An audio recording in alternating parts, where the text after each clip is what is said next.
Test 1, 2. Yep.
Well, you know, I'm at least going to do all the preliminary stuff while we wait for the others. So if you're ready to go, Shelby, I'm ready to go. Excellent. All right, good evening, everybody. So this is the November 13th meeting of the City of Kalamazoo Zoning Board of Appeals. We are a volunteer advisory board appointed by the City Commission. We're going to take a roll call, but we're expecting two other members to arrive a bit later. So why don't you take the roll, Pete, and we'll add them in when they get here. Vanden Hamburg. Here. Work. Here. Holder. Here. Hahn. Here. Harrington. Here And yet. McReynolds. Yeah. I'm going to make a note on that for the moment. Okay, so any changes or announcements to the posted agenda? No changes or announcements. Excellent. Let's see, we need to move on to approval of the minutes. Are there any corrections needing to be made from last month, two last month's minutes? I didn't see any. Excellent. Anybody want to move to approve? I move to approve. I second. Any discussion? Nope. All those in favor, please signify by saying aye. Aye. Aye. Any opposed? No. Those pass and are approved. All right.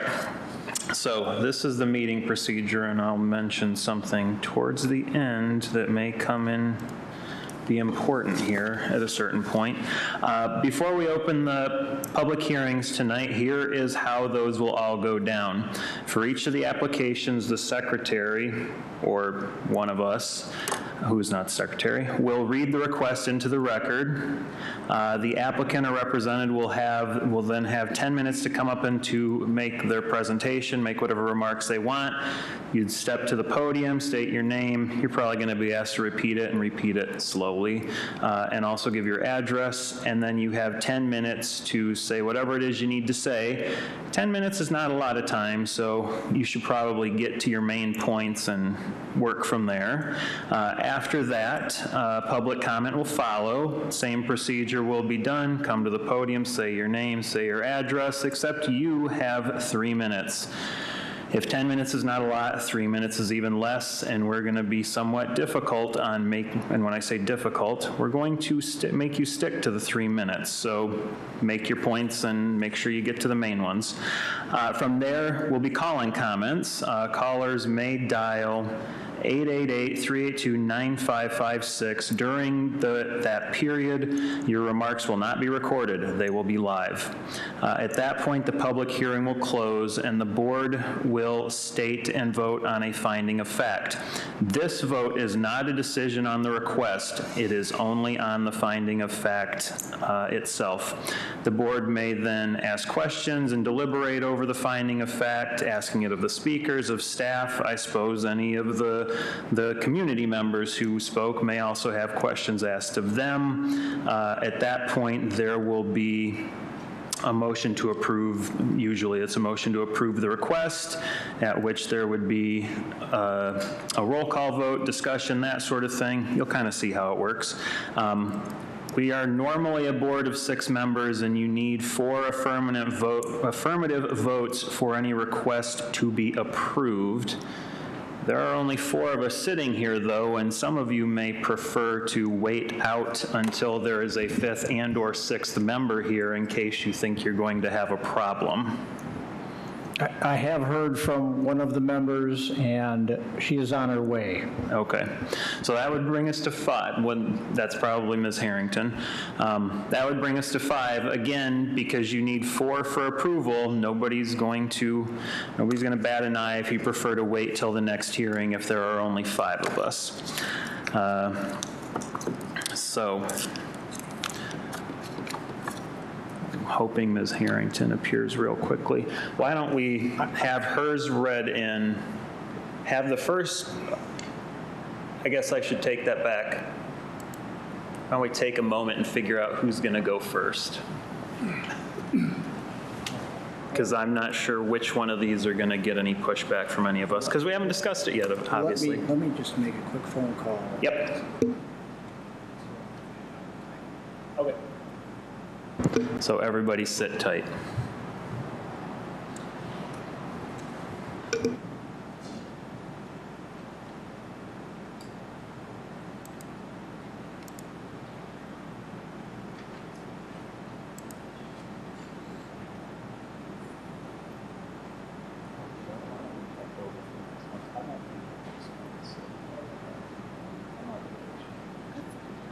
What's that? We're going to check the public in Germany. So it's good that, in one respect, it's good that the air traffic controllers should be paid. Yeah, paid. And the TSA and everything. Yeah. So that our flights don't get canceled.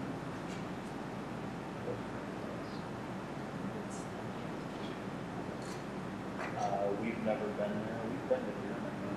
We enjoyed going there, so we try to go to some place new when we're over. We're very like go.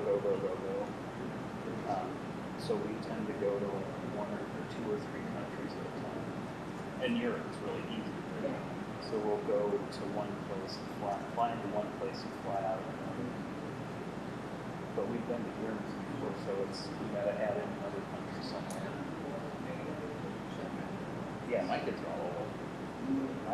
My youngest is 25, he'll be 26 in January. I just turned 50. You did? I did. Good job. Thank you. I thought you were younger than me. So no, like, no. Kids are old. My daughter is like lives in Louisville. We'll be down there to see her next week. Okay. Well, we can take the last thing on the agenda, can't we? Since that's just about a time extension. Everybody's seeing me with sweatpants. No, the one, the variant. Yeah, we have the time extension. Oh, yeah. Yeah, let's get that one done. I'm gonna vote yes for it, so. Yeah, same. We've already approved it, so whatever. Yeah, let's do it.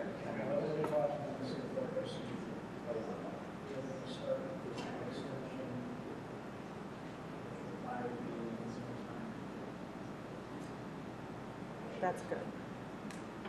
Nobody likes to run in rushed. That way she can get here. Yeah.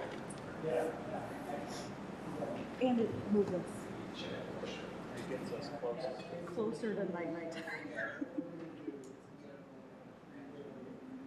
No, I'm not sure if I'll ever have any. Really? My daughter's not interested at this point. And my son's got to find a girl, so he still lives at home and is very much age to kind of do his own thing. That's okay. They're not done cooking until they're 25. Yeah. Well, it's kind of stuck in a spot because he got his degree and then they cut all the government jobs, so all the state level jobs are all full, and it's just kind of in the waiting around for something to happen face or go back to school. What's his degree? Geology. Oh, yeah.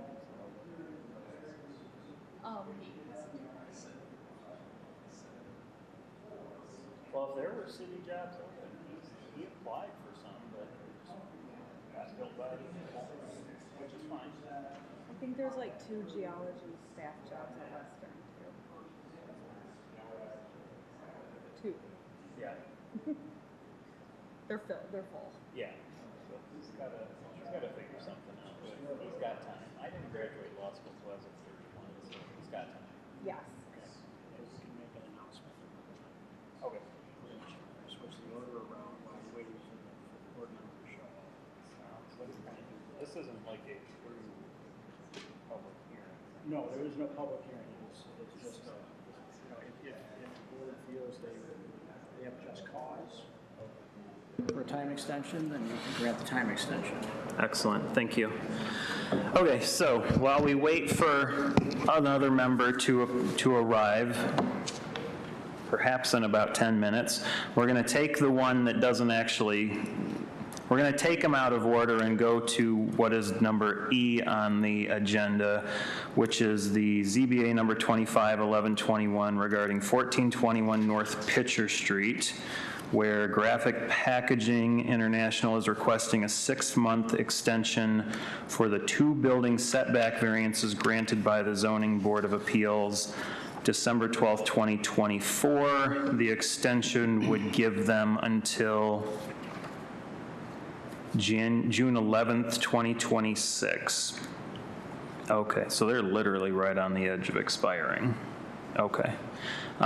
So what's the procedure on giving them additional time, Pete? And the procedure is, it's laid out within the staff report, but essentially if the board finds there's just cause for a 6-month extension, then the board can vote to approve a 6-month extension.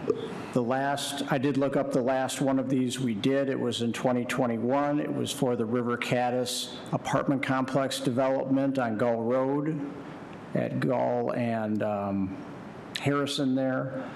And that was another one that got hung up before it got in, between variances and going into site plan review. And the board did approve a 6-month extension for those variances related to that project. Okay. Do they come in front of us to explain? Yes. Okay. Yes, they did. Yep. They provided a written statement of explanation. They came before the board and then verbally talked through it, and then the board discussed it and voted on the time extension. Okay. So does graphic packaging have somebody who's coming up to speak? Yep. Excellent. Come on up, gentlemen.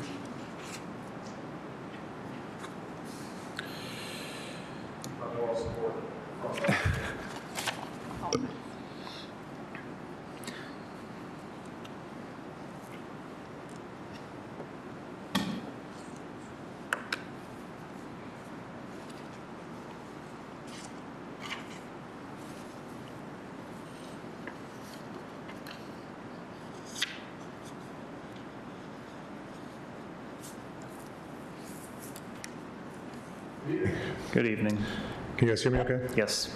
My name's John Patterson. So I am the project manager for the automated warehouse project for graphic packaging.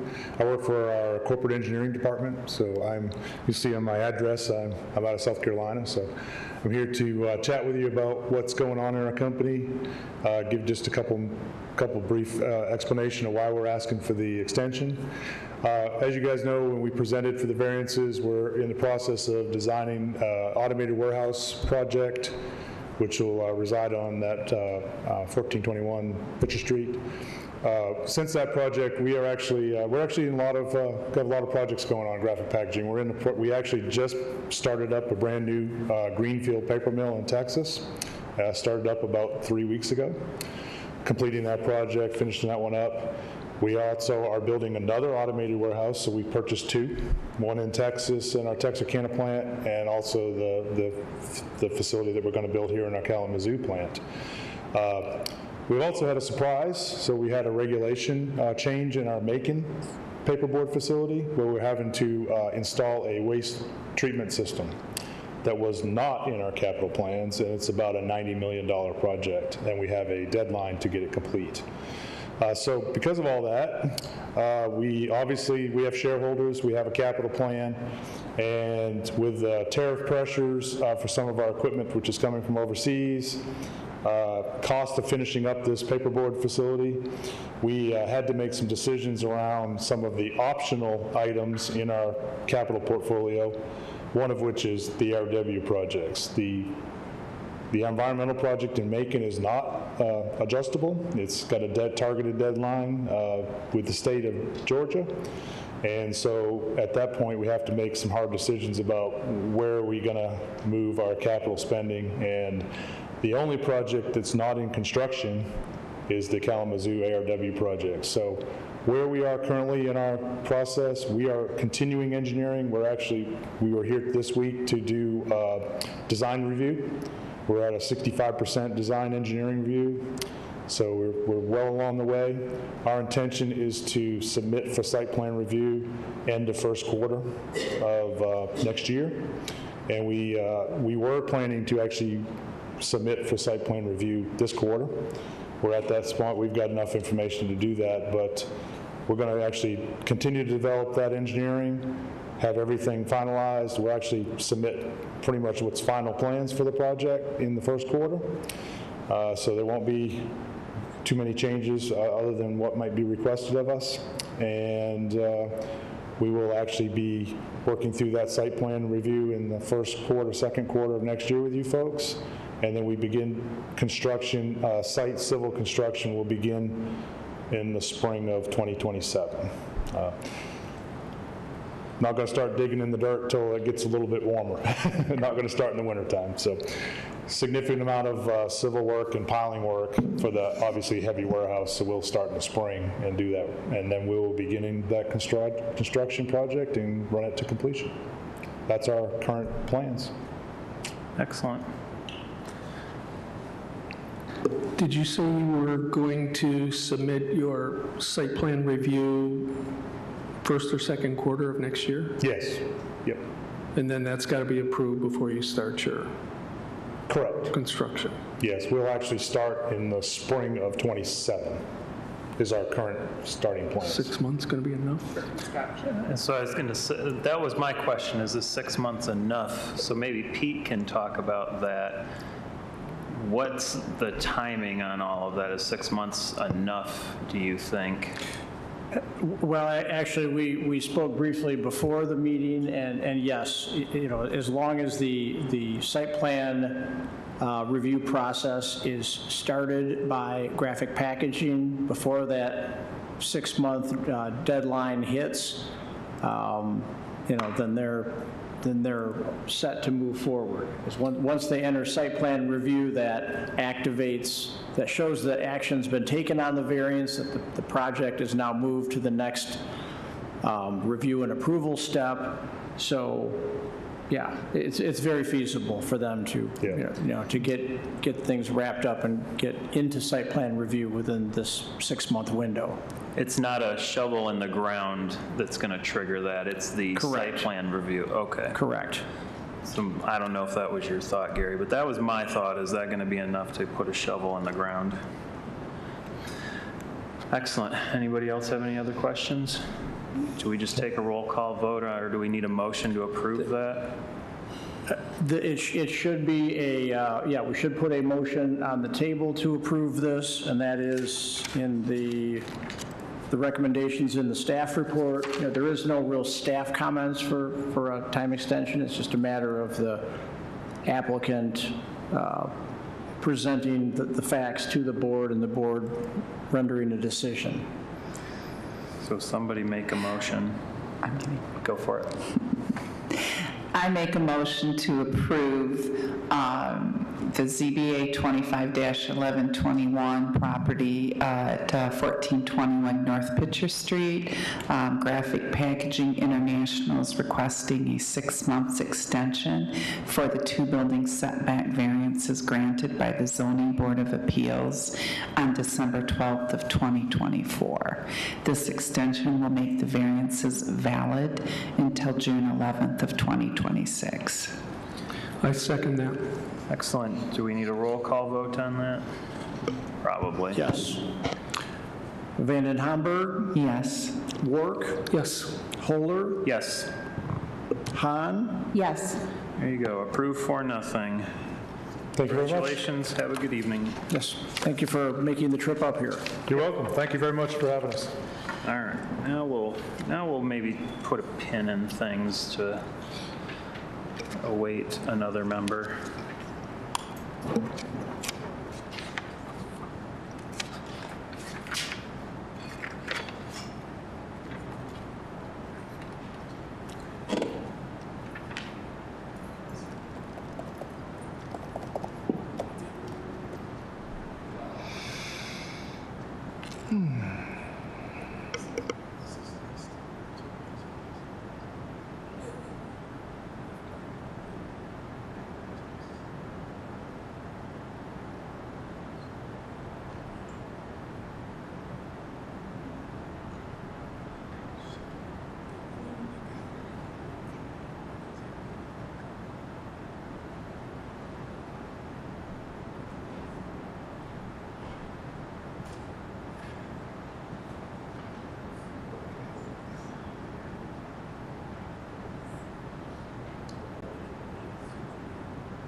They parked right in front of your office because it was pretty busy, so we could spaces in the other areas. Just park right here. It's a busy place. My oldest daughter was home for the week. She loves it. And because they have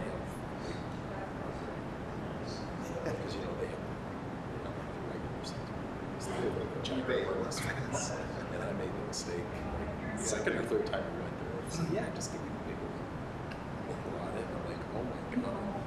I gave my wife a straw, and I'm like, give it out. Because they made some straw. Yeah, but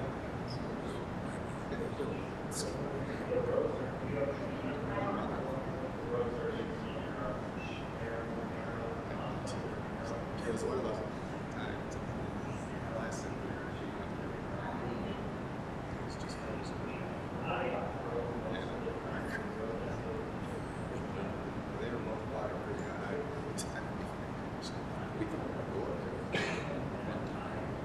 Just to sit with them, have cocktails, every time we go out, we eat dinner, lunch, food was,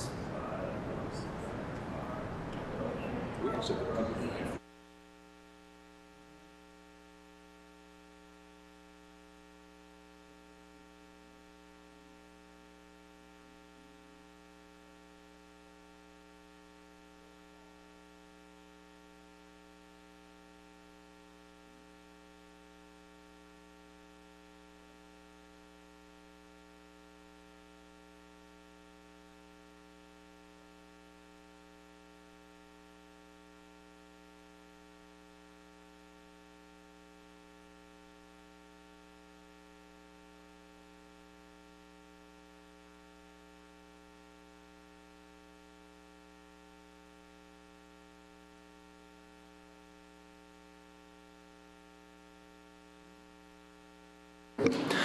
All right, we now are 5.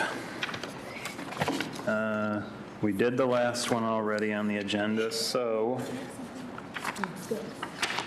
we're on to number 1. So, if you'd read the application. Sure, all righty. All right, forgive me, I had some car trouble. All righty. We're on this one, yep. Thank you. Okay. An application for a variance for provisions of the zoning ordinance has been filed with the zoning board. Is it? Hello. Sorry. Forgive me, everyone. Hello. All righty. An application for a variance for provisions of the zoning ordinance has been filed with the zoning board of appeals by ZBA number 25-11-18, 850 at 850 East Cresttown Parkway, which is CW Holdings LLC. Alliance Metal Recycling is requesting a dimensional variance from Appendix A, Chapter 4.2Y, Number 1, for recycling facilities to be located on a parcel totaling 0.87 acres, where this type of use is required to have a minimum of 2 acres of land. We have 2 public responses received, and that's a little bit premature yet. All righty. Please note that this request will not change the zoning classification of the properties. Thank you. That's all. All righty. Excellent. If the representative from CMCW Holdings wants to come forward, sign in, state your name and address, and please present your request.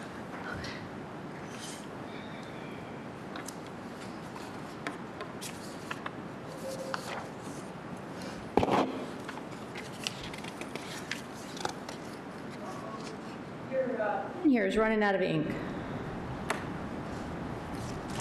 But I will tell you that my name is Chance Woods, and thank you for this opportunity to speak for Alliance Metal Recycling.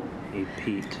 This is actually a similar request to what you heard a couple of months ago, and it hinges on the fact that there's a rather large category for salvage yards, recycling facilities, scrap yards, that takes into consideration some of the more intensive work that some of those places do, like shredding metal, torching things, melting things, a lot of outside storage, a lot of big heavy equipment. We don't do any of that. I think Mr. Eldridge did a really nice, tidy job of summarizing it in the staff report.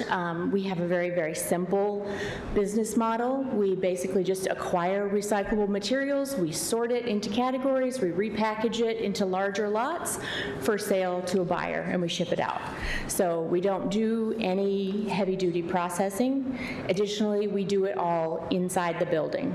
So that kind of sets us apart from needing the 2-acre minimum requirement.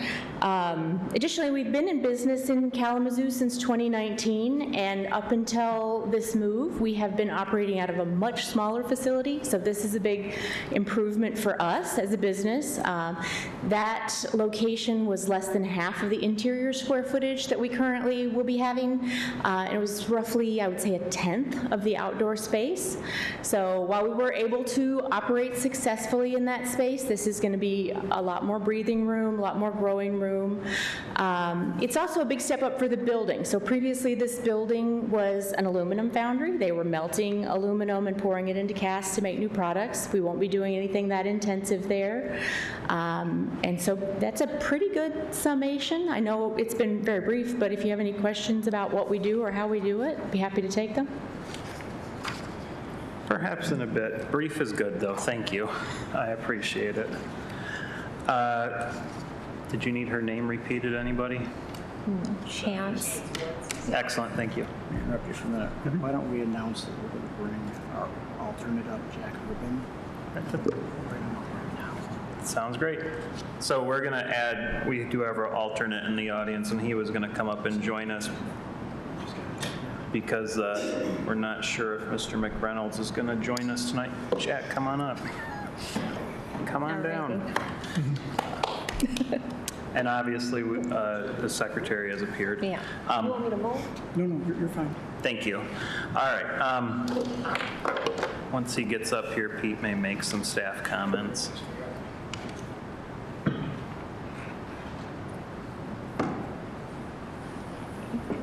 Thanks, Shelby. No worries. Hey, how you? Good. Good.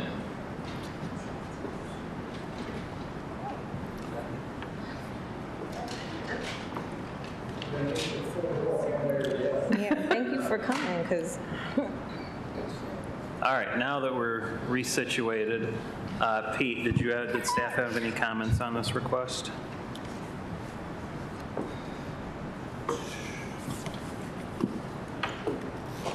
Yes, staff does have a few comments. My apologies for the running around here, but You're good. we've been able to fill all our seats because our alternate, Mr. Jack Urban, happened to be showing up just to watch the meeting tonight in person, so we've now brought him up to sit with the board, which the board chair can do.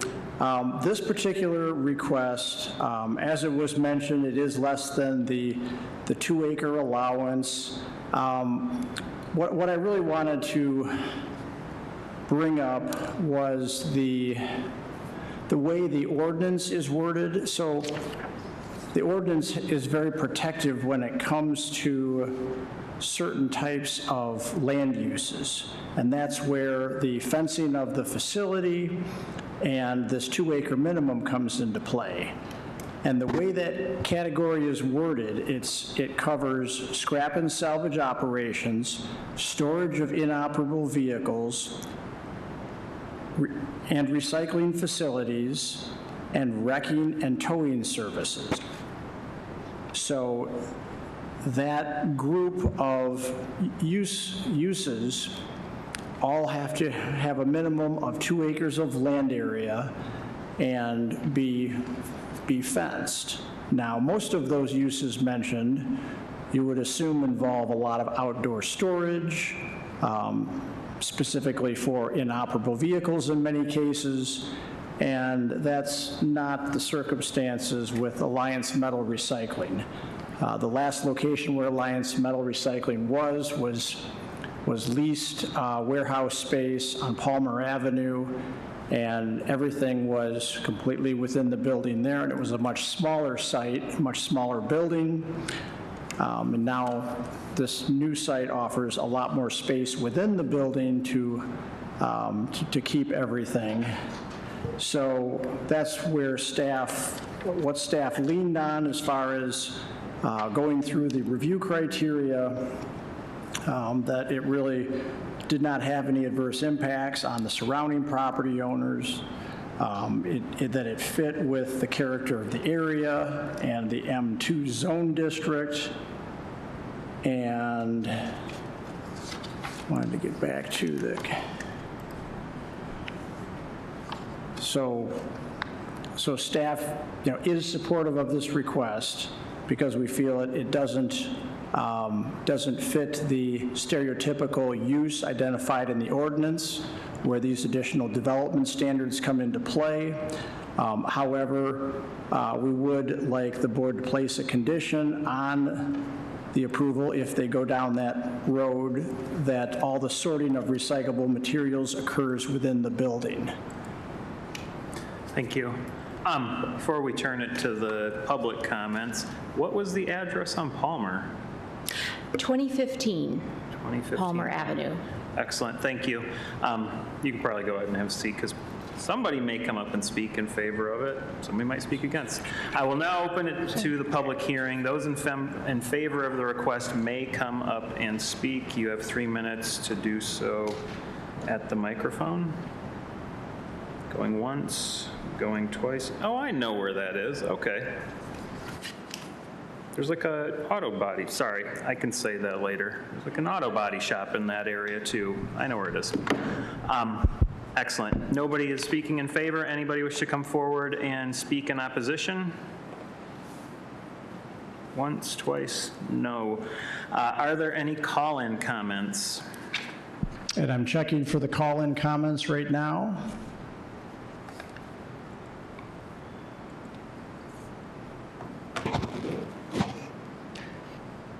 And we have no calls in the queue for this request, so no call-in comments tonight. Excellent. Seeing no other comments, I close the public hearing portion. Do we want to have any discussion or ask any questions of the applicant before we move to the finding of fact? I have some questions. Excellent. Of the applicant or of Mr. Eldridge? Possibly both. Okay. Now you may come back up. Okay. Go ahead, Beth. I'm not sure who can best answer this, but maybe if Mr. Eldridge and Ms. Woods, if you could speak a little bit. I think this is great. It all makes sense. I understand. I'm on board with the whole special needs of this and the opportunity to have all items inside. What concerns me is the fact that you're supposed to have 2 acres. Now we're going down to 1. The noise, I like that there's going to be a clause that because it's non-stereotypical usage and, that's great. What about the sorting, the noise involved? I mean, you're not going to be compressing and melting of the aluminum and crushing and things like that. Right. So it's not going to be, you might be more familiar with the larger yards like Kalamazoo Metal Recycling, where you have a great big shredder and they dump cars in it. Mm-hmm. We're not doing that kind of thing. Essentially we have a large warehouse that's full of individual bins, if you're familiar with like the size of a Gaylord or an IBC tote.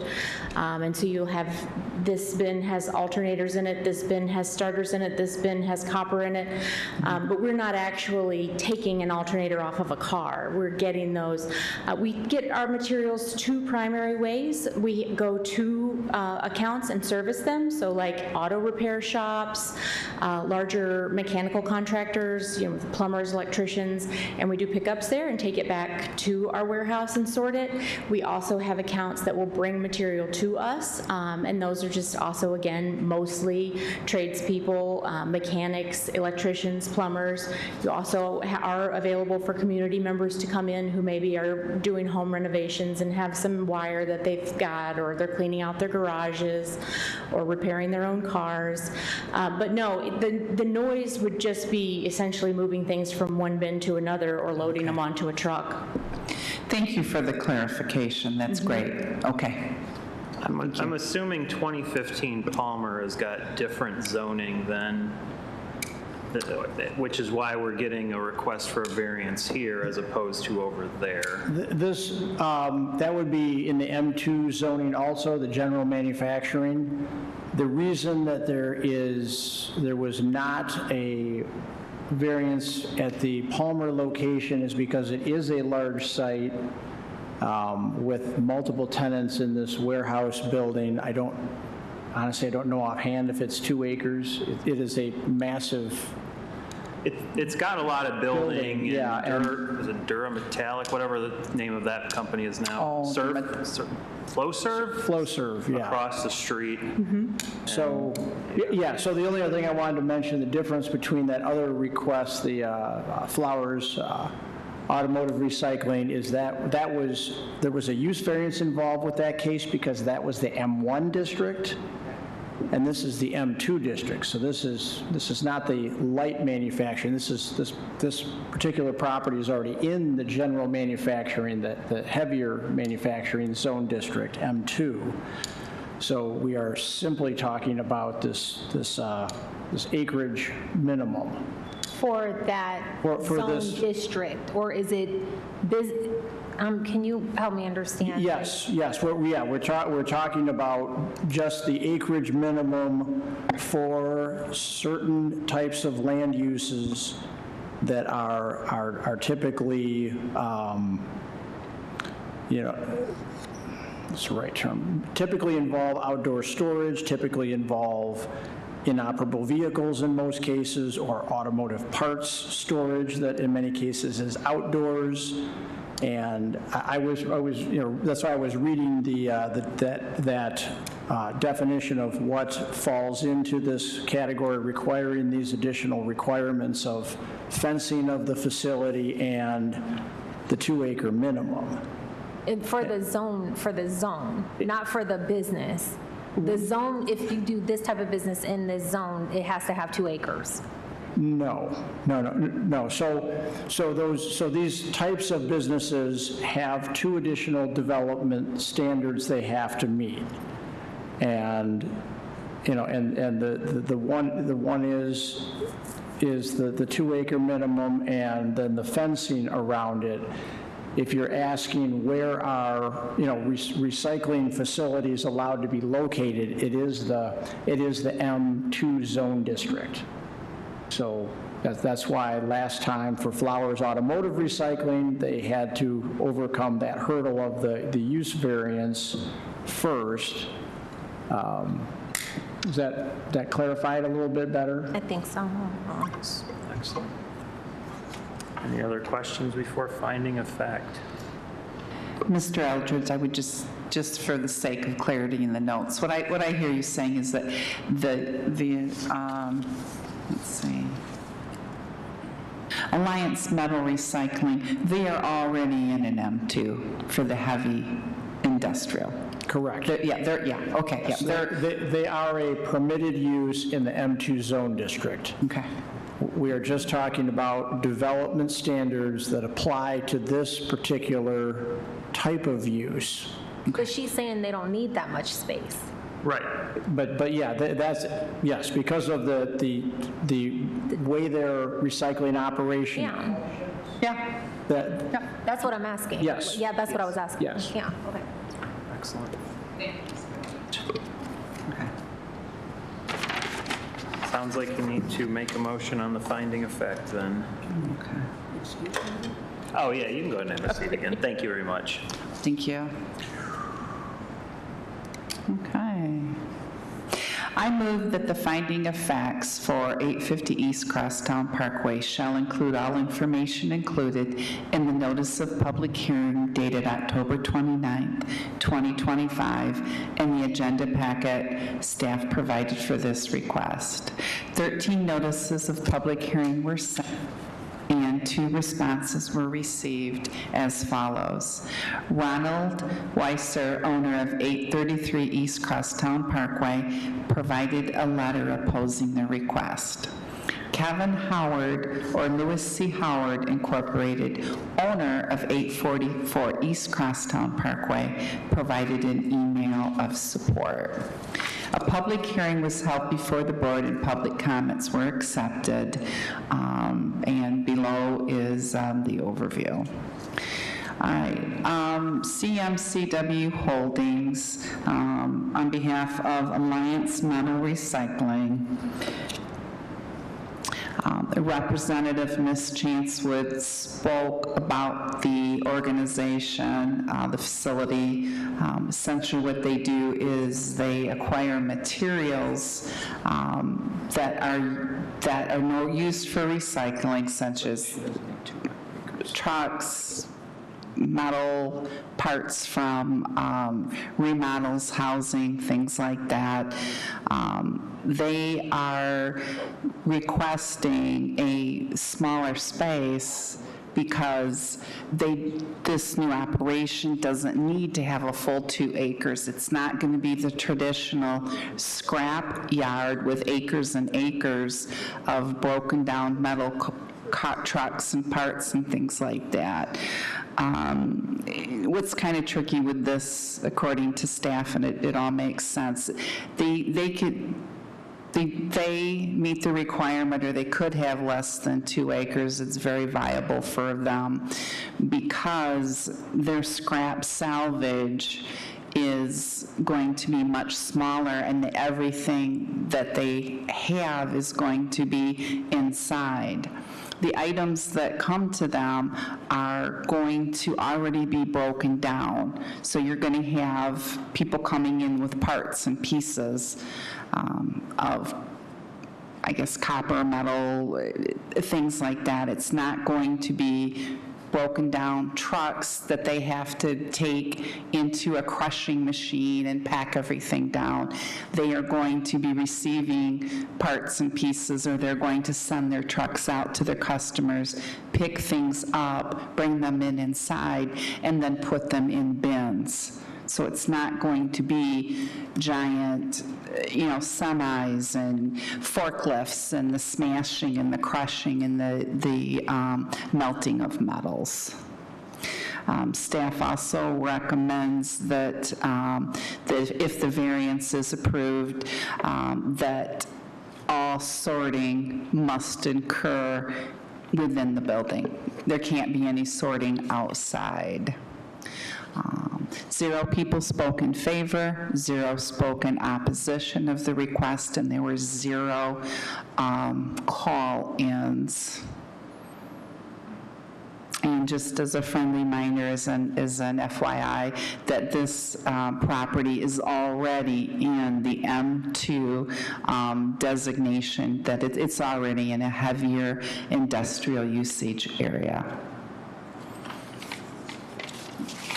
I support the finding of fact. Excellent. Do we need any discussion? I do have a question for Pete that's more just curiosity, because she mentioned this used to be an aluminum foundry. Would that be an allowable use now under the zoning? In an M2? Yes, it would be in the M2. Is there like a space requirement on a aluminum foundry that can think of? Well, the M2 zone district has perimeter setbacks of 25 feet, so it's intended for more intensive industrial uses and manufacturing uses. And so there's essentially a built-in buffer with the 25-foot, but yes, this would be the zone district where you would such a use. But that wouldn't, that wouldn't have to have a two acre requirement or anything on its property size, would it? No, no, it would not. That seems kind of odd that a recycling plant or a recycling facility like this would require more space than an aluminum foundry. Anyway, that's not going to affect my request at all. It was just curiosity that she mentioned it. Don't be stressing Pete out. No, I'm not. It's good for him. It's good for everybody, right? No, I like the use, and I think it's a perfect example of why you grant variances in the first place. I agree with the staff report, and obviously, for consistency's sake, we approved this kind of a variance 2 months ago on a similar spot, I think right in that general area. So for consistency's sake, I have to support it. Anybody going to vote no? No? No. Or anybody want to speak against it? Sounds like we're ready to just take a vote. Mr. Chair? Yes, sir. Just procedurally, did we do a we gotta voice do- vote on the finding of facts? Oh, did we not? Yeah, you're right. Just jump right to the end, Pete. Okay. You just don't like knowing that he was dead all along, do you? I didn't stress this whole board. All right, let's take a vote on the finding of fact. We got the motion, we got a second. All those in favor of adopting that finding of fact, please signify by saying aye. Aye. Aye. Opposed? None, so that carries. Somebody please make a motion to approve the request. I make a motion to approve the request. Is there a second? I second. Everybody seconded. Mr. Chair, Yes, sir. are we going to consider the condition the staff has put forth? I'm assuming the request, oh, sorry, you're right. We do have to add conditions separately, and I know that means we've got to. Well, I think you can make a motion to approve the request with the conditions stated by staff or but recommended by I'm staff. going to let Charlie chime in here because I think we have to make this. Yeah, the movement can amend that and add it or approve that amendment, and then it will be a motion to approve the request with the condition. So then the simplest thing is Beth just amends her request to Okay. include the conditions. Correct. One of the seconds just accepts the change. Right. And then we move on. Perfect, Thank okay. you, Charlie. All right. I make a motion to approve the dimensional variance from Appendix A for the recycling facilities to be located on a parcel totaling .87 acres, where this type of use is required to have a minimum of 2 acres, provided the condition that all of the sorting must occur inside the building. Do one of the seconds want to accept that? Thank you. Jack has seconded the request. I second that. Now, I've already said what I needed to say. Did anybody else want to say anything else at that point? Fantastic. Then, Pete, I think this is where you got to take a roll call vote, correct? Yeah. And we'll start, excuse me, we'll start on this end of the dais with Hahn, Yes. Urban, Yes. Harrington, Yes. Holler, Yes. Wark, Yes. Vanden Hamburg. Yes. Excellent. That request is approved 6-0. Thank you very much to the CMCW folks. All right, moving on to number 2 on the agenda. If you want to read that request. You got it. All right. An application for a variance for provisions of the zoning ordinance has been filed with the Zoning Board of Appeals by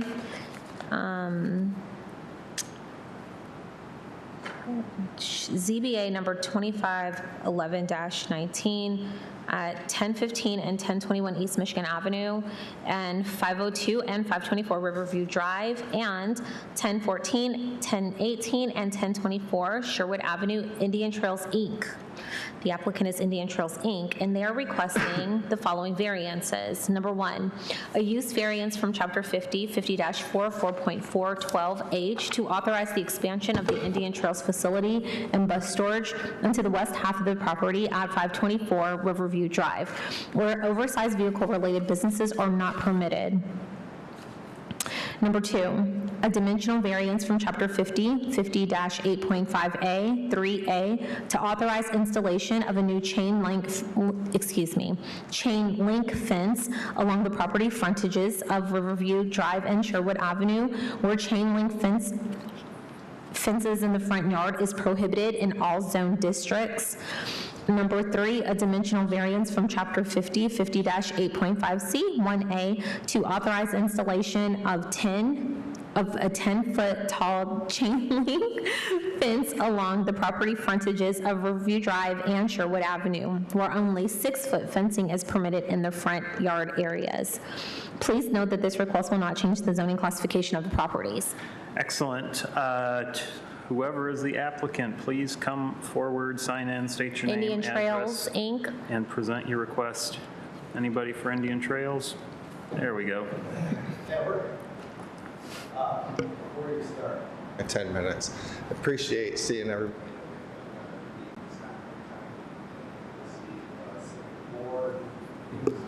We can't hear you. Oh. I'm sorry. She's got us. There you go. Now we could hear you. There you go. Sorry.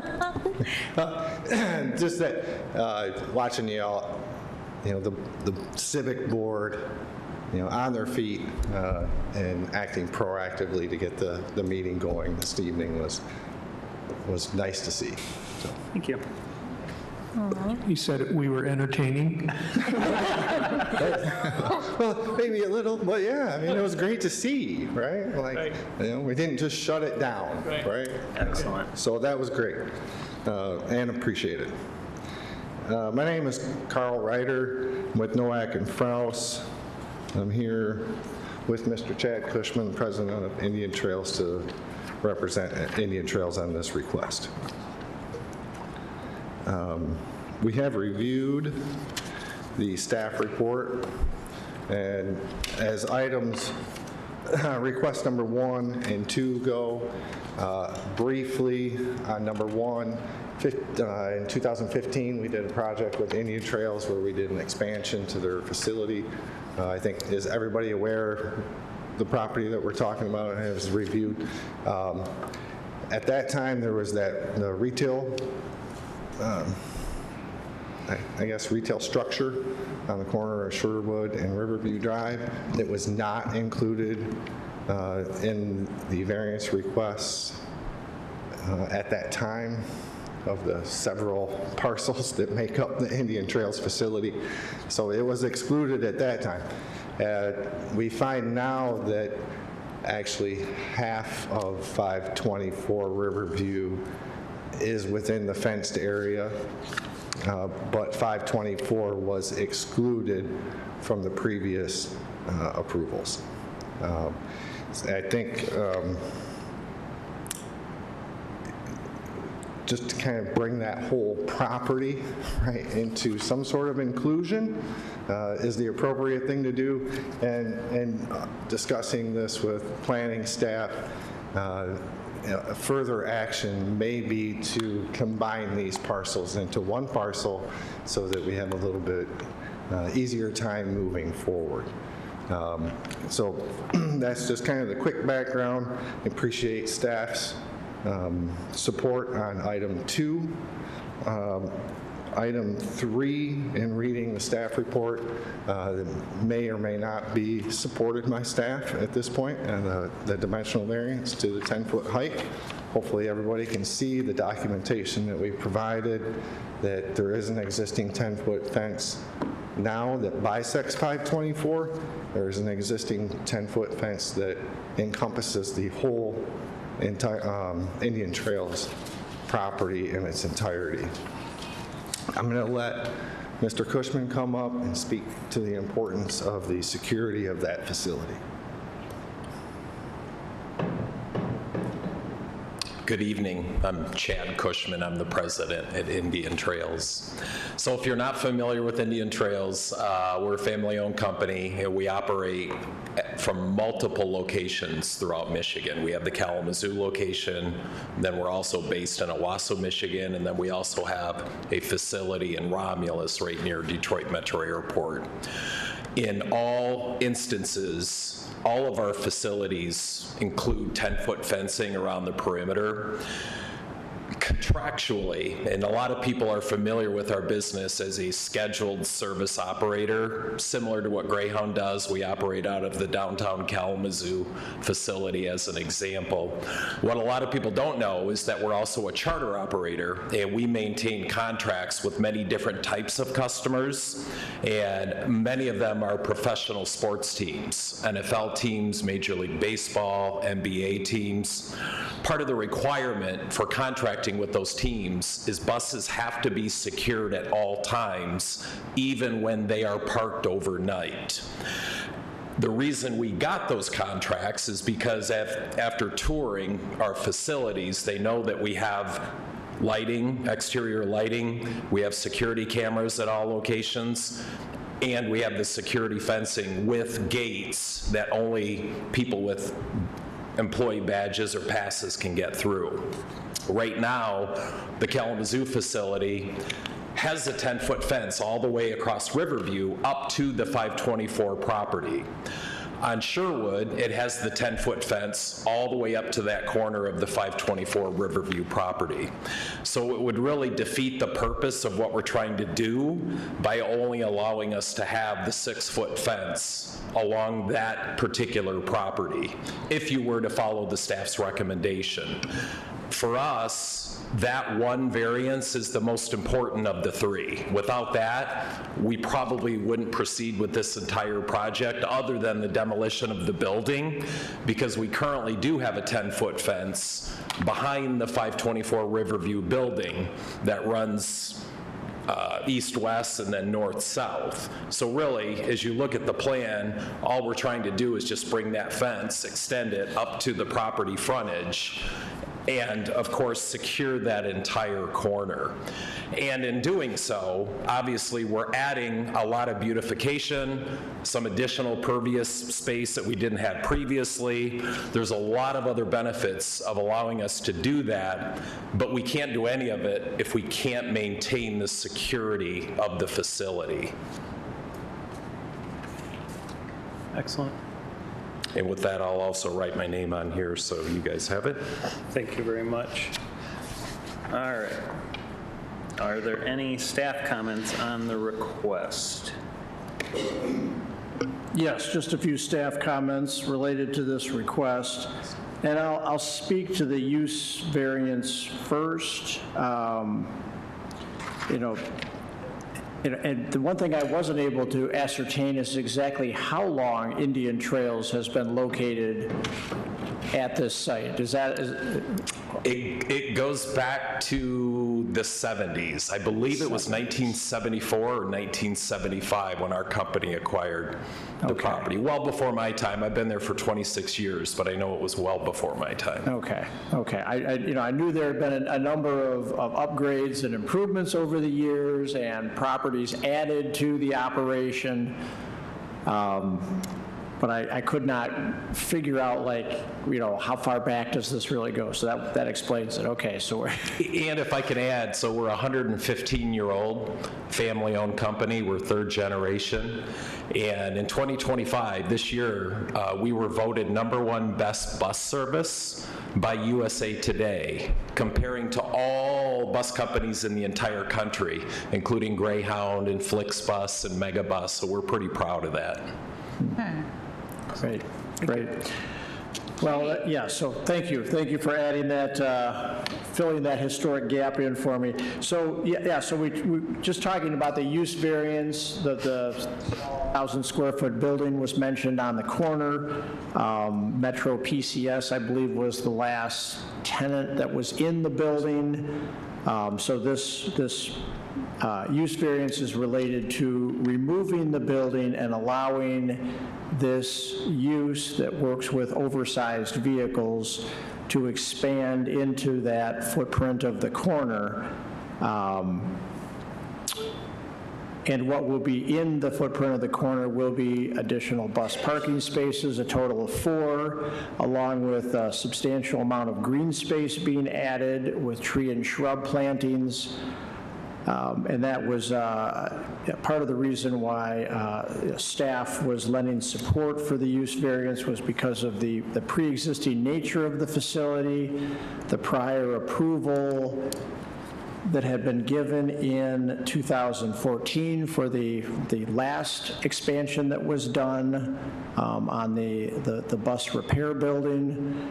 And then some, I guess a larger apron was put in for better traffic circulation and more parking then. So this is, this is a small expansion of the site. It just happens to be a very visible corner. As was mentioned, though, there is 10-foot chain link fence directly behind the building that's being removed, and that 10-foot chain link fence then runs north to the 10-foot chain link fence along Sherwood and extends the other direction, connecting to the 10-foot chain link fence that runs down Riverview. So, so this would be, removing the building, adding the green space and parking spaces, and then erecting the fencing along the frontage. And I don't know, it looks like the fence is set back a little bit from the property line, or is it right on the property line? That's not super germane to the discussion tonight, but. It varies 7 to 9 inches behind the sidewalk. Okay, behind this, yeah, it looked like it was set back a little bit from the sidewalk, which is always nice to see. So staff is supportive of the use variance. Staff understands the character of the security fencing and the fact that chain link already wraps the facility, but there's been no instance in the past where staff has ever supported putting 10-foot chain link fence in a front setback like this. So, but I do understand the unique nature of this operation. I understand these buses are stored outside, which also might be another reason for the taller fencing, but that's just where, after doing the staff review, that's where staff landed. And other than that, I don't have any additional comments. Thank you. I will now open the public hearing. If there's anybody in the room who wants to come forward and speak in favor of the request or requests, they may. None. Anybody wish to come up and speak in opposition? None. Pete's going to go see if there are call-in comments in a moment. Not wire fencing there. Okay.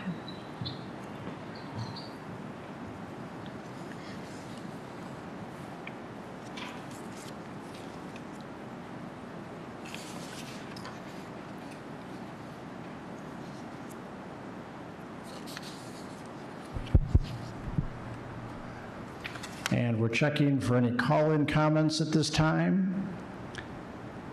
There are no callers in the queue, so we have no call-in comments related to this request. Excellent. That being the case, I close the public hearing. I need to not get too far ahead of myself on the finding of fact. Do we have any need for additional discussion before we get to to help us to make the finding of fact? Any questions? No? Excellent. I think, although you're looking like you might. No,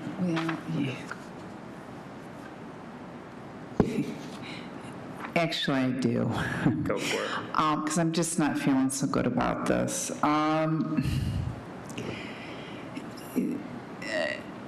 Mr. Alge, I just want to make sure, I understand where they're going with this, wanting to shore things up and having some continuity. I'm looking for clarity just to make sure that my understanding is correct. So they're not supposed to have chain link fence, period. And then now we're looking to have 10-foot high chain link fence in the front yard. I was going to ask about Yeah, that, so I too. mean, that. So you're but- not the only one. Okay, so, because when I vote, I want to make sure I'm being fair and I'm understanding it. But where my confusion comes in is it sounds like, this west half of the, like some parts of the property already have the fencing, but yet our ordinance says they're not supposed to. Yes, I'm confused. So a lot of this, and that, it goes back to the history of this site and the age of the operation here. Before we had limitations on chain link fencing in the front yard, Indian Trails had 10-foot fencing along the frontage of their property. Okay. So it was a pre-existing situation. I believe some of it was replaced or it was slightly expanded in 2014 when that variance was approved, but a lot of it goes back a whole lot further than that. And the chain link is on the Michigan Avenue frontage, the Riverview Drive frontage, and the Sherwood Avenue frontage. So, right. They have run that around the site, and that was where, when staff was looking at this, to require what would be now appropriate for a front yard fence, which would be a decorative metal, a vinyl, a wood fence, it actually would look out of character to fill in this corner of this facility, right, with a different type of fencing material, if that makes sense. It does. Yeah, so that's why, that's why we, we're saying, okay, we understand why chain link fencing is the, it's needed. the chosen fence material here. But that's all the professional sports team needs for safety, is the chain link fence? No, it goes well beyond that. Okay. It's, in addition, the security lighting, the security cameras, the security systems that are on the motor coaches, not to get too detailed, but they're all equipped with what are called electronic logging device systems that monitor the coaches at all time. If somebody tries to open a door, we have a 24-hour dispatch system where dispatchers are notified that somebody's trying to break into that bus. So What aspect of the security detail is the chain link fence, is my question? Because you said you would scrap it if you guys, that's the most important No, aspect. what we said is we would, if we weren't able to extend the current 10-foot chain link fence. The current. Beyond where it is right now. So right now, it sits behind the building that's going to be demoed. So if we weren't able to put it up on the frontage of the property, we would have to keep what's existing right now, demolish the building, and not do anything else. Is that what you're asking, Beth? No, I just want, no. No, I understand that. I was confused about, I guess I'm all set now. Before I vote on something, I just want to make sure, because it's like, am I understanding this correctly? That the fencing is already high, it's already there, but this one section? Yes, and I could not tell you exactly when it was installed, but I've been with the company for 26 years, and when I started, it was already up. Right. So, okay. And to put it into perspective too, right now, if you were to look at the entire perimeter of all of the lots, I mean, we're only talking about probably another less than 10% of the entire perimeter of the property that we're looking to add the 10-foot fence. Okay, thank you. Thank you. All right. Let's move on to the finding of fact.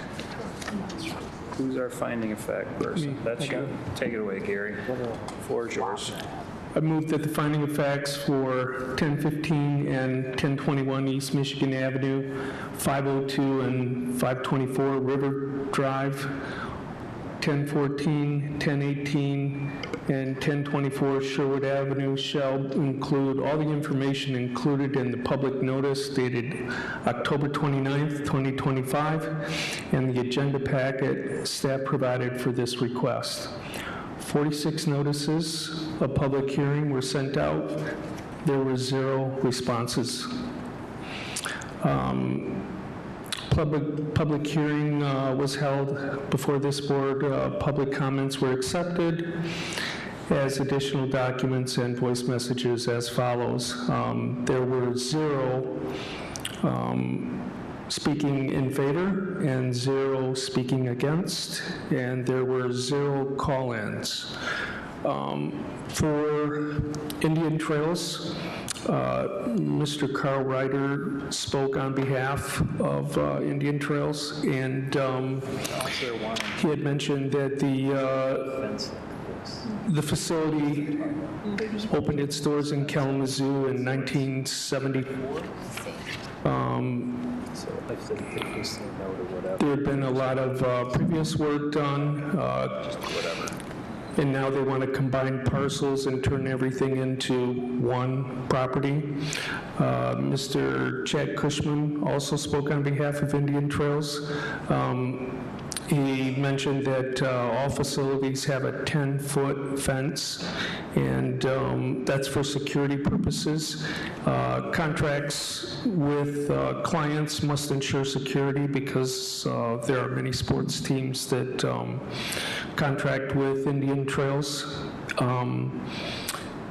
Staff comments.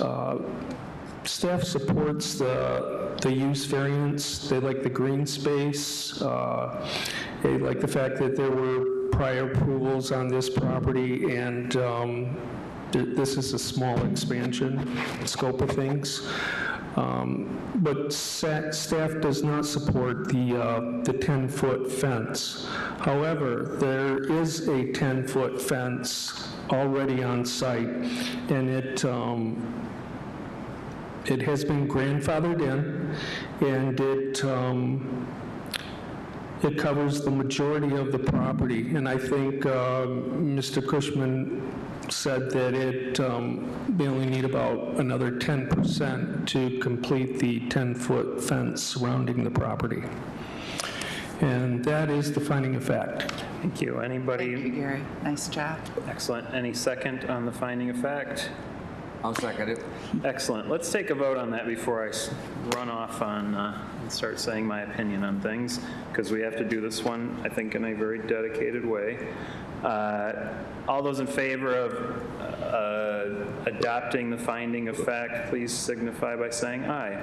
Aye. Aye. Any opposed? Nay. So, before I ask if we have any motions, I feel like somebody's going to remind me, these have to all be voted on individually, so we need 3 separate motions, 3 separate seconds, and 3 separate votes on the specific requests. I believe that's correct.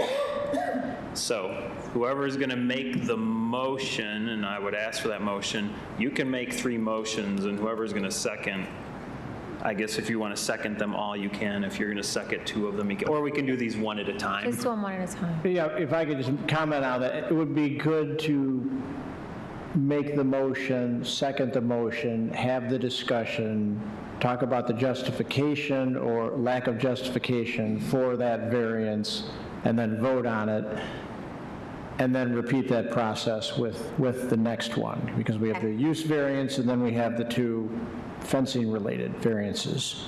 Fair enough. So who's going to make the first motion?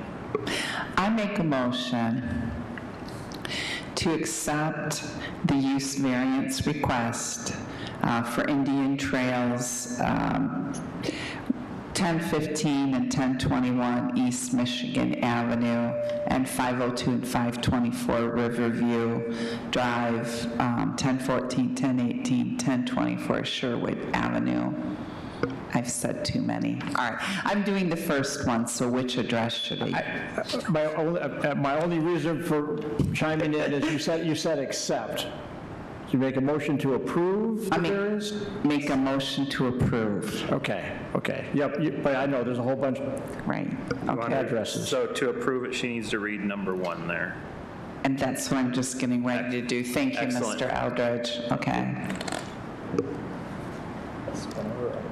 I make a motion to accept a use variance from Chapter 5. I make a motion to approve a use variance, no, I'm all nervous, okay. I make a motion to approve a use variance from Chapter 50, 50-4.4, 12H, to authorize the expansion of the Indian Trails facility and bus storage onto the west half of the property at 524 Riverview Drive, where oversized vehicle-related businesses are not permitted.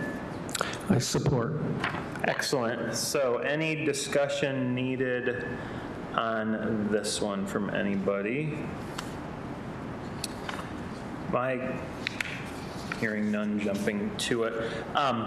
This variance for this particular, do we know what the size of this particular piece of property is? You said it was about 10% of the overall amount of, or is that just the fence? That was just the fence? Yeah. Okay. But granting the use variance essentially is going to bring it in line with the use variance the board gave them in 2014, is that right, Pete? Yes, it would be in line with that. What I had down for rough calculations for the fence extension, which would give you an idea of the dimension of the area of the property being absorbed in with the facility, it was 75 feet along Sherwood Avenue and approximately 95 feet along Riverview Drive. Okay. So 75 by 95. Okay. To give you an idea of the area. So you mentioned in the staff report, this spans 4 different zones. I'm assuming for sure that you couldn't do this, I don't know what the 524 Riverview Drive portion falls under. Are you allowed to do the bus storage facility that they're doing, that business? Would you be allowed to do it in any of these 4 zones by right? No. If a new facility like this came into the city of Kalamazoo, it would be directed towards the M1 or the M2 zone district because of, the outdoor storage nature, or outdoor parking of all the buses and the type of operation with the, the automotive repair of heavy equipment going on. So, it would be directed elsewhere in the city, but in this case, it is grandfathered in and, and frankly does provide a solid service to the citizens of Kalamazoo. Number 1 in the country. And at some point, this must have been allowed under the zoning on these properties. So on one of these parcels, it had to have been allowed at some point without a use variance. Is that correct?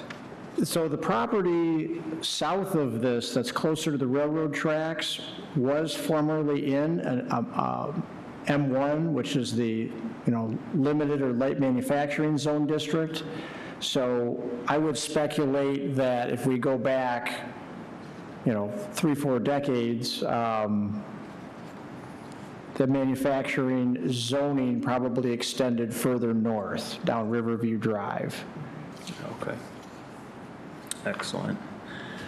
Anybody have any other questions you wanted of Pete or anything you want to say on it? Okay. We're good. No? All right, so I suppose we're ready to take the vote. This needs to be a roll call vote, and a yes vote would be to approve the use variance, which is number 1. And we'll start with Vanden Hamburg. Yes. Wark. Yes. Holler. Yes. Harrington. Yes. Urban. Yes. Hahn. Yes. Excellent. That is approved 6-0. Please, somebody make a motion on variance request 2.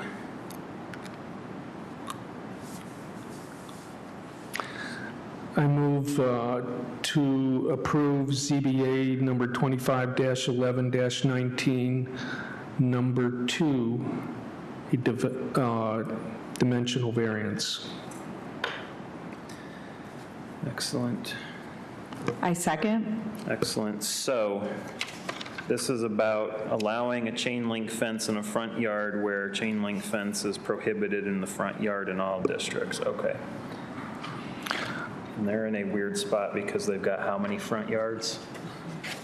They've got like Three front yards. because they occupy essentially the whole of that block, Yeah. right? Well, maybe not the whole of the block, but that end of it. Okay, I'll be voting in support of this. thank you.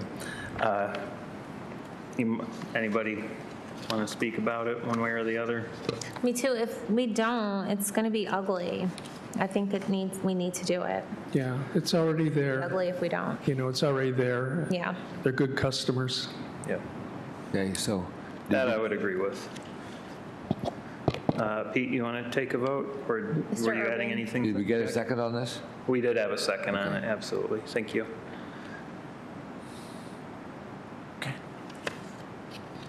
Just waiting to see if there was any more comments. We're going to start with, get down here, with Mr. Wark, with Yes. Fuller, Yes. Harrington, Yes. Urban, Yes? Hahn, Yes. Vanden Hamburg. Yes. That request is approved, 6-0 as well. Somebody please make a motion on the third request. I make a motion to approve a dimensional variance from Chapter 50, 58.5C to authorize installation of a 10-foot tall chain link fence along the property frontages of Riverview Drive and Sherwood Avenue, where only 6-foot fencing is permitted in the front yard areas. I support. Excellent. Pete, I got a question about fencing. Is 10-foot fence allowed anywhere? Just in a general spot in the city anywhere? The only situation where you would have fencing allowed above 8 feet would be for uses in the manufacturing zone district. So if it was a scrap and salvage, towing business, they could have up to 12 feet in height. Okay. So there are circumstances in the city where, where 12-foot fences are permissible. I believe that's what Kalamazoo Metal Recyclers has around their facility. Which, it's a 12-foot wall. But yes. You said, thank you, and I figured that. You said what are the allowable front yard? We've already approved chain link fence in the front yard. You said it was like wood, vinyl, or decorative metal is usually allowed? Yes. I'm assuming decorative metal is not like the massive steel panels that they put up. That's more like a wall. You're probably, when you're talking like a wrought iron-ish kind of fence. Yes, like the aluminum fencing, the decorative aluminum fencing that looks like wrought iron. Okay. Or wrought iron itself, but.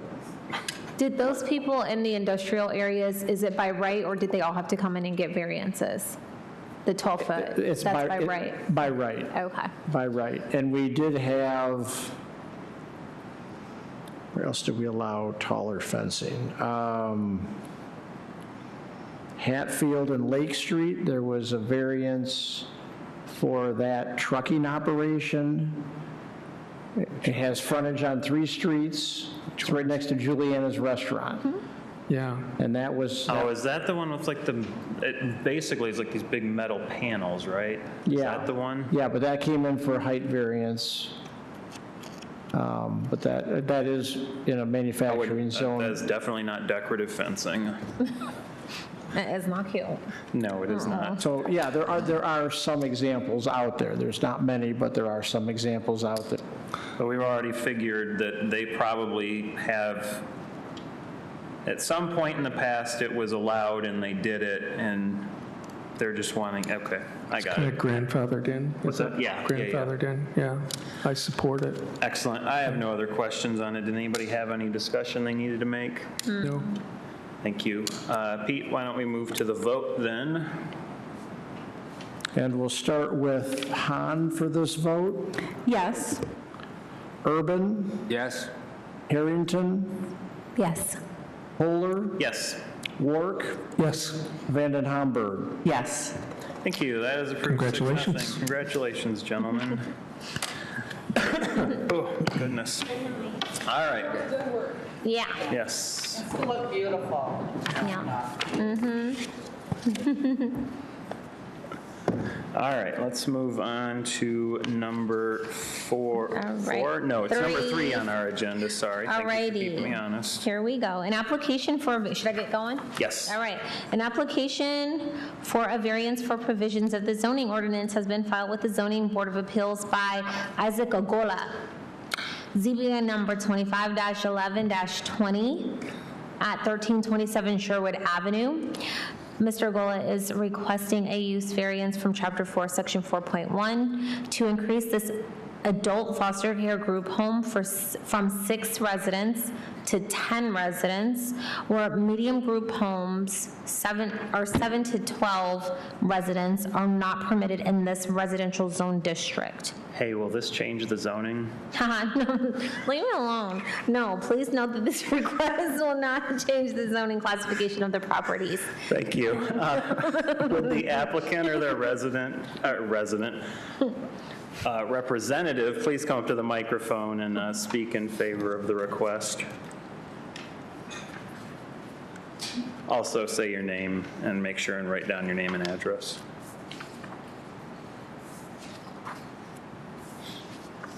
Good evening, Commissioners. Good evening. My name is Isaac Ogola, Ogola. I'm here to talk about the application for Sherwood, 1327 Sherwood Avenue. We were notified that the zoning ordinance changed probably in the recent years, but the property was previously used by another operator for adult foster care home with a 10-bed capacity. The facility is actually set up for 10 beds right now, and it has three bathrooms, 3 full bathrooms in-house, and as adult foster care homes, we have full-time living staff who monitor, who take care of these residents, plus an administrator who is directly responsible for the safety and the well-being of the residents, and reports directly to Lara and the licensing authority for the foster care homes. With the current ordinance of 6, we believe that we are going to operate way below capacity and the abilities presented by this facility based on the previous owner operations. And also we know that there's a big shortage for facilities like this in our communities, and this is really what this is the problem we are trying to solve. So we reached out to our neighbors. I walked to each of my neighbors requesting, asking them if they had any issues with the previous owner, with the previous operations that was having 10 individuals living in there. And they didn't have any concerns at all. And most of the neighbors have lived in there for 50 years, 40 years, 10 years. I think the list has lived in the area for 10 years. And they provided very positive letters of support, and they didn't have any reservations, and I attached those letters to my applications. Also, the facility is actually set up with a fire alarm system that is monitored by IRO and the police department. So it's we've made it very conducive for the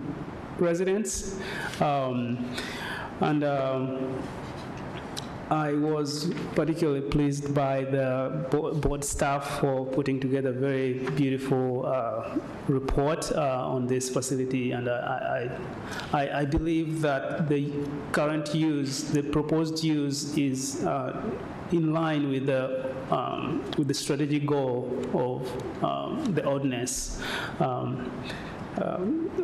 Basing on, and I completely agree with what was written in the report. So for those reasons, we are here to request a variance on the use of this facility to allow us to give this service to the community. And as mentioned, actually, the facility is in a very, with the existence of the facility, it presents a very lively outlook for this neighborhood. And I think that's what the neighbors want. In fact, talking to some of the neighbors, some of them would have been here, but because the meeting is very late, I think they decided and they were not able to make it here. But they enjoyed the presence of people living in this place because they used to hang out with some of them. So when the facility was closed down, it presented, a different atmosphere. So by us bringing it back, I believe it's going to get back this neighborhood to the spirit with which, a neighborhood should be, lively and with people and not feeling abandoned. So it's my humble request that you consider our application. Excellent. Thank you. Good job. Thank you. Excellent. Thank you. Staff, any requests that you wish to request? Do you have any comments to make with respect to the request? Yes, staff has a few comments to make, and I'll just touch on some of the findings based on the review criteria. The first one is, as far as the zoning, the enforcement of the ordinance as written for the RD19 district would not allow for full use of the facility. It is an 8-bedroom adult foster care home. It's set up with bathrooms on all levels, kitchen facilities, and then of course the fire safety equipment is in place. But that was one thing that staff leaned on was the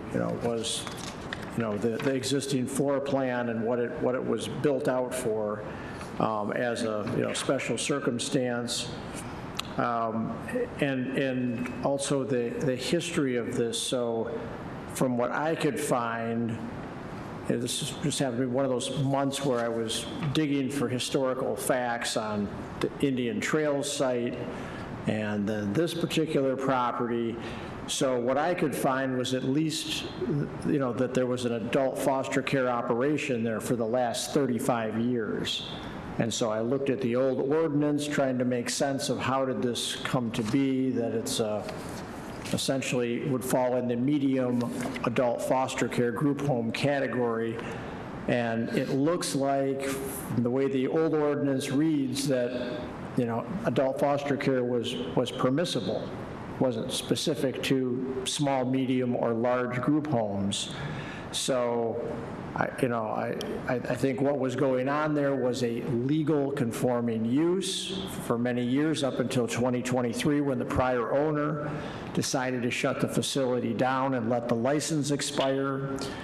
And then when I was contacted about opening it back up for 10 individuals, I said, well, the ordinance allows up to 6, but does not allow for a capacity level of 10. And so, so just to kind of touch base on that history, and this is a use variance.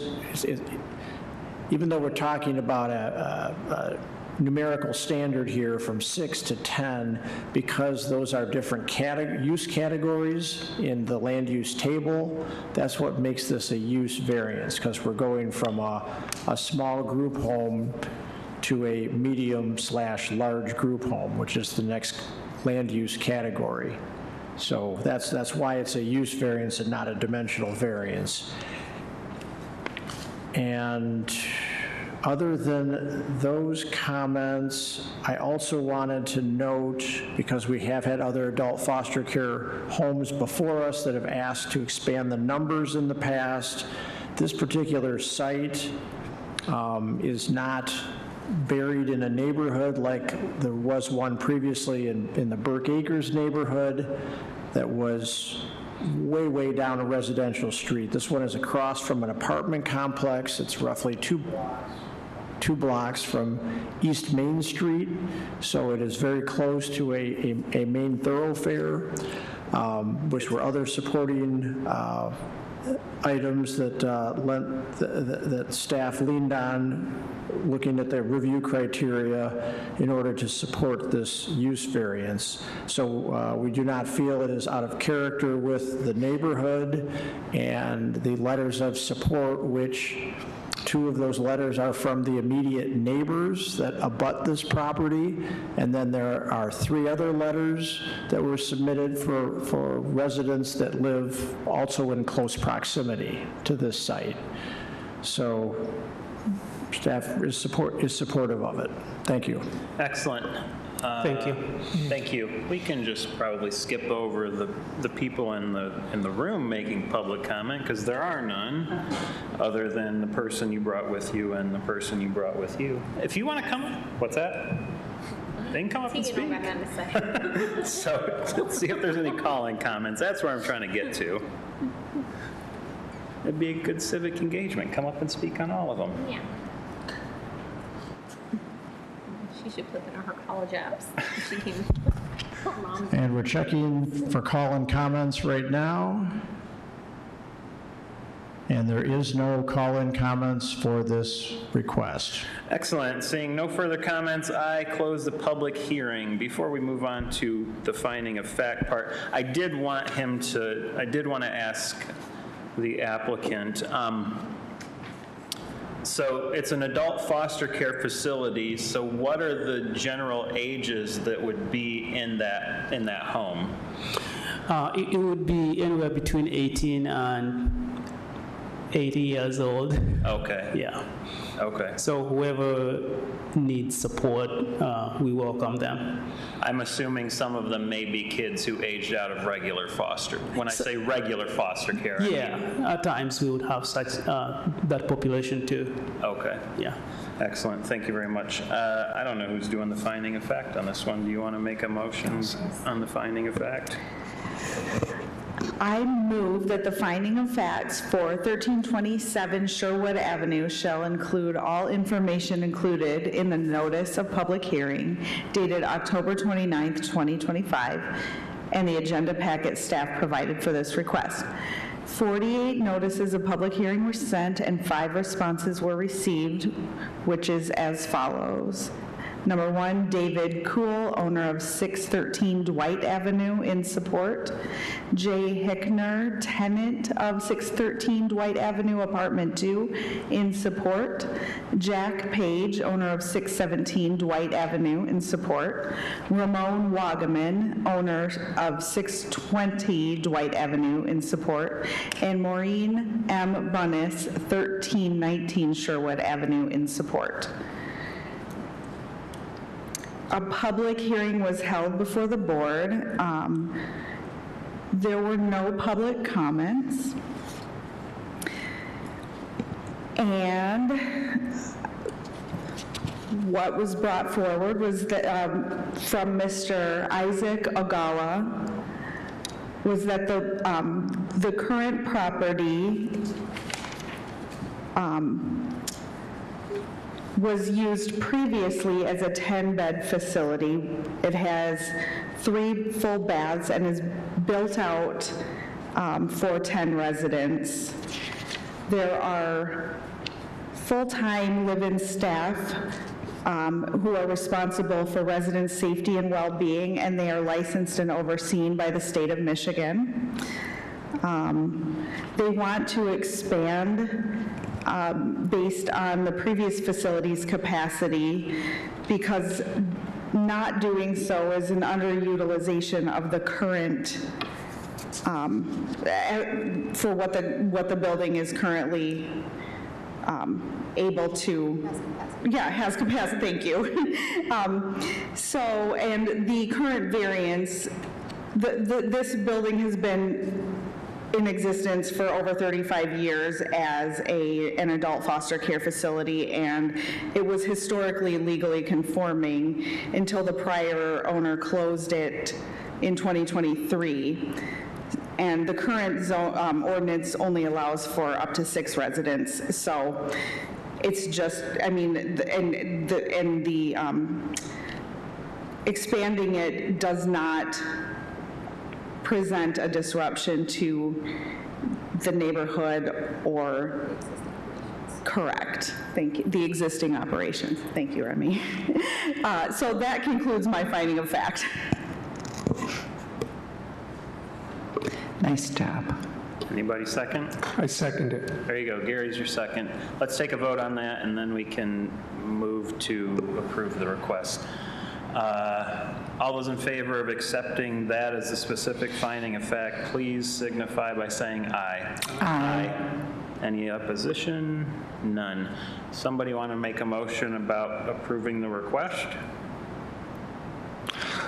I move to approve ZBA number 25-11-20 at 1327 Sherwood Avenue. Excellent. Any second? I second. Excellent. Thank you. So, I mean, I'm going to be in support of it, but I did want to say that I think the staff report is pretty right on with every one of these. Often I will take it, and I know you take issue with them, everybody takes issue with them from time to time. I take issue with something in them, but I think this one is exactly right, and what the criteria that we have to apply is made for this kind of a situation. And I just wanted to highlight in number 1 where it talks about the literal interpretation and enforcement would deprive the applicant for all practical purposes. And somebody might say, well, it's not depriving the applicant of all purposes. They could still put 6 in there and use it, but given that the facility is intended for 10, that is not a practical use of the facility. And I would say that if we don't approve it, we are depriving them really of the practical purpose that it was made for, and which it operated for 35 years, you said? But all the rest of them are correct, and that's why I'll be voting in favor of the request. Well said. Thank you. Yep. Anybody else? Excellent. Seems like we're ready to take a roll call vote. Mr. Eldridge. All right, and thank you, Chair Holler, for articulating, you know, the practical difficulty. Oh, it's only because I said you did a good job. No, but yes. No, I wanted to highlight that because when we were in that, the meeting yesterday where it was talking about what was it? It was like depriving it of all use, or its highest use. Mm-hmm. Well, its highest use isn't necessarily the most economic or whatever. And what I was trying to get at thinking here is that you still have uses, but if its highest use was intended to be as a 10-bed facility, limiting it to 6 is just silly, and it's a waste. That's right. So that would be limiting So anyway, thank you. You did that. Mm-hmm. I'll stop. All right, well, we will start with Vanden Hamburg for the vote. Yes. Wark? Yes. Holler? Yes. Harrington? Yes. Urban? Yes. Hahn? Yes. That is approved 6-0. And here I thought we might have some that were controversial tonight. Congratulations. Thank you. Thank you very much. Thank you. And have a good night. You too. Thanks for coming tonight. I understand we still have one other, we did the time extension. I think there's one other thing on the agenda, though. Yes, we do. Which, We're going to go. which is, Yeah, I could do it. I can. oh yeah, you guys are doing Could- Imagine there's one. Kalamazoo? Okay, yes. We not going to do this? Y'all are. We already did Okay, that. praise the Lord. We were waiting, I figured that was going to be the least controversial, and it turns out none of them were. It's nice. I thought the. I honestly thought the fence was gonna get a little more pushback from somebody, Well, that's, which is why I'm like, yes, yeah. initially, but I needed a little more, because I was like, gosh, It just was one of those where I'm like, that one might get a no vote, and if there's only 4 of us, we're gonna need to have a 5th here. yeah, right. So, I felt really good about it. My Yeah, understanding was that it was Yeah. just that little section. yes. That's what I said. That's what I told Joe. I thought I said, could he was watch him watching it home. at home, and he saw that we needed some people, so. Here Look he at is. that. Well, good. It worked out. I know Alan was ready. I mean, he mentioned last night that he was ready to fill in too. So I knew. In the not too distant future, he'll just be here in every meeting. Yeah. It's good. Things come up, you know? Yep. Life happens. Yep. That's why I always say I'm planning to be there because Yeah, you never I know. can't, I mean, you know, you never know what's going to happen on the way. I could win the lottery and disappear. That's right. No. I'd still come to the meetings. What am I gonna do? So, no, I would definitely be gone traveling a lot of the time. But, yes. All right.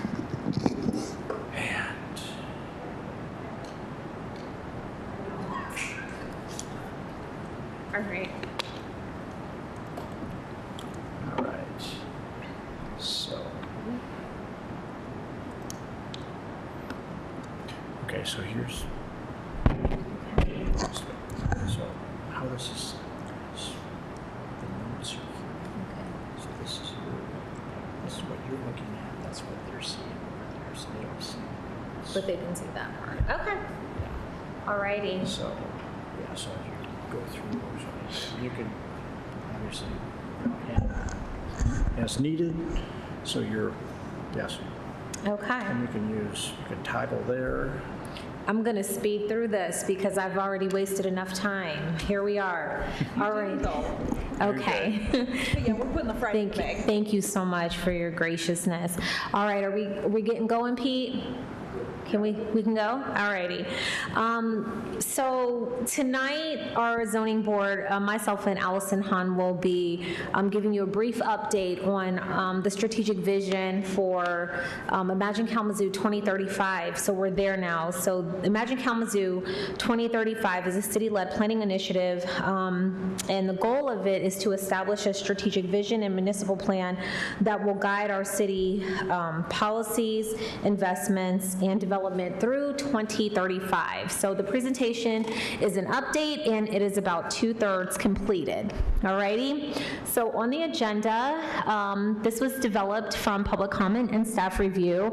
We have Imagine Kalamazoo 2035 engagement and outreach as number 1. Number 2, or the next aspect of it, will be an analysis and initial results of the input that was received from the community.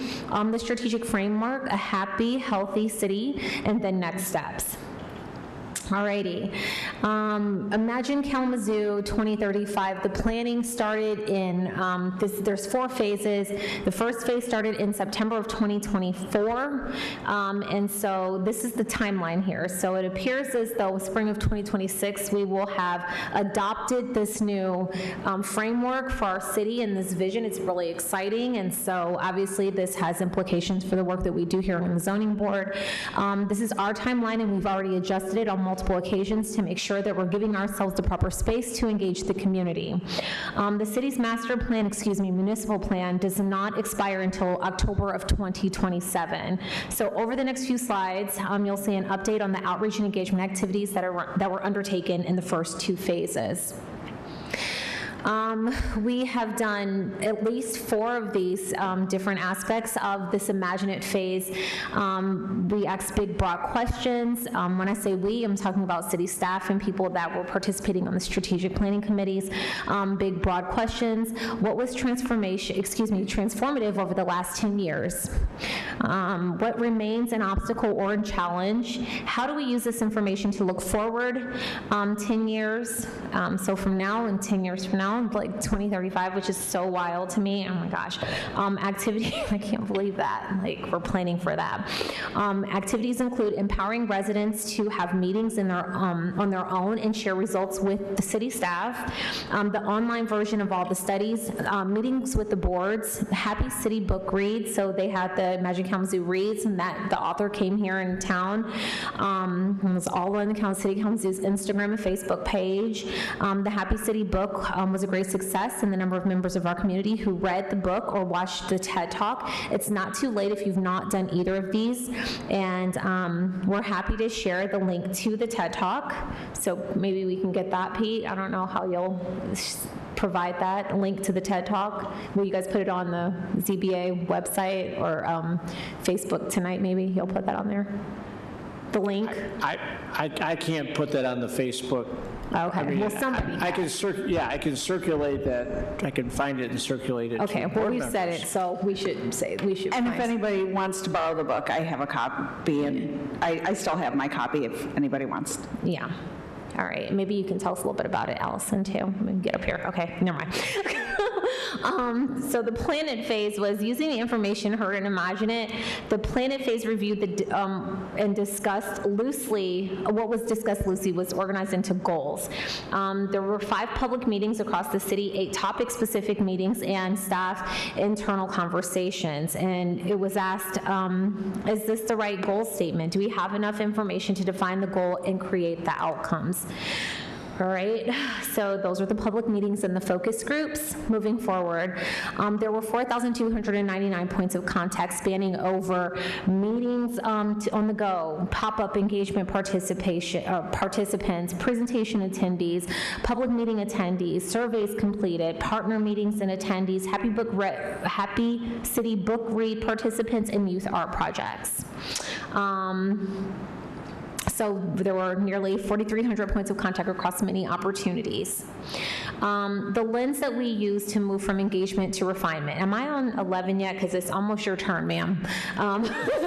Data sources, target market analysis, national community survey, SS4A plans, community voices, again, 4,300 plus points of contact, best practices and staff expertise and staff. So taking those things, coupled with impactful data, best practices, staff expertise, and community voices, analyzing and reviewing input. Every process starts with the balancing of what we know, data and staff, again, staff expertise, and best practices, and what we wanted to learn from community. Moving into our vision, purpose, values, and goals.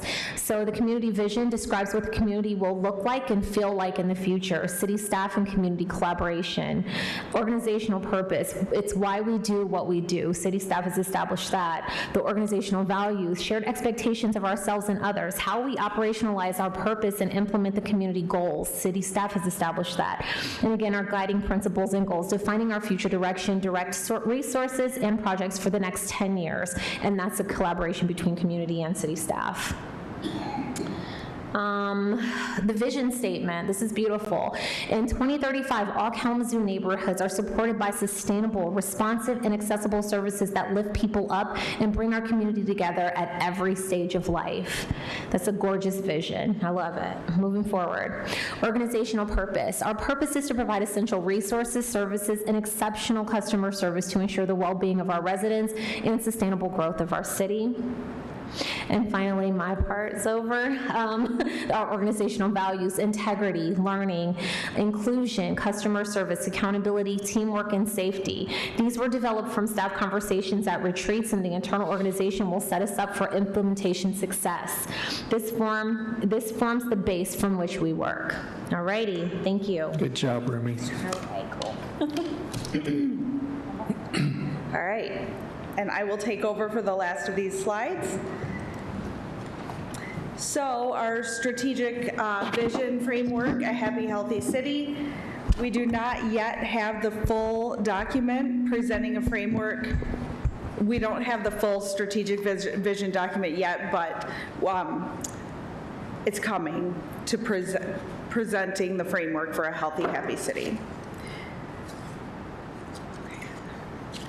So aligning IK 2035 engagement to plan implementation. How do we go from engagement to plan implementation?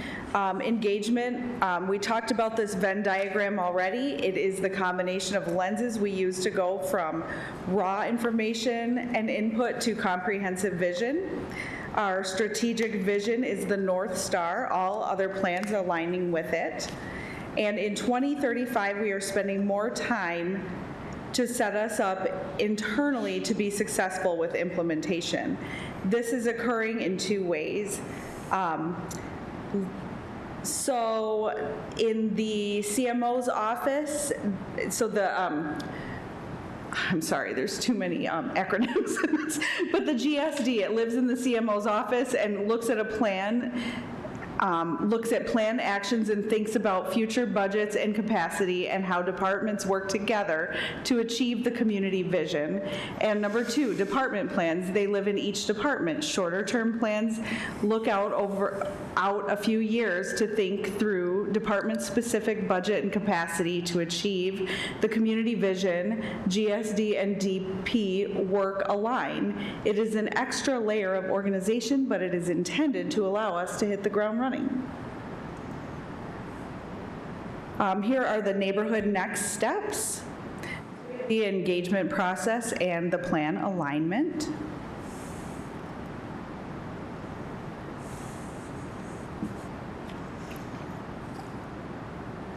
And we have got 5 guiding principles like threads that weave their way through all of our work, starting from the strategic vision on down to all the other plans and work. These threads guide our work. The City of Kalamazoo is committed to arts, culture and placemaking, community, trust and safety, economic vitality, effective city operations, environment, housing, transportation, youth and family.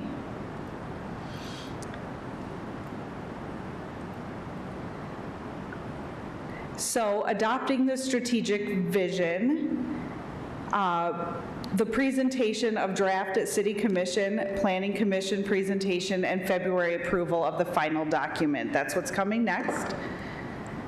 Then we have the Design It phase, which starts this winter. So we'll have 13 to 15 neighborhood meetings. We'll have online activities, focus groups, and Imagine Kalamazoo Reads. Keep growing and learning with us. So anybody can do the reading. And any of these other things too. So again, we are here at the strategic vision and framework and draft phase. So, and we are going into winter 2025-26, the Design It phase, as you can see. And that concludes the presentation. Thank you for listening. Thank you, Allison. Nice job, Allison and Remy. Excellent. Very nice. Yes, good job to both of you. And just to reinforce where the strategic vision goals come into play, they are woven through so much of the work we do. It's actually a header in the staff report that I put together for each case that comes before this board. So that strategic vision alignment section, it's usually just a very short paragraph, but if there is an alignment with one of the strategic vision goals, I point it out right there. So, thank you. Great. Excellent. Meeting adjourned.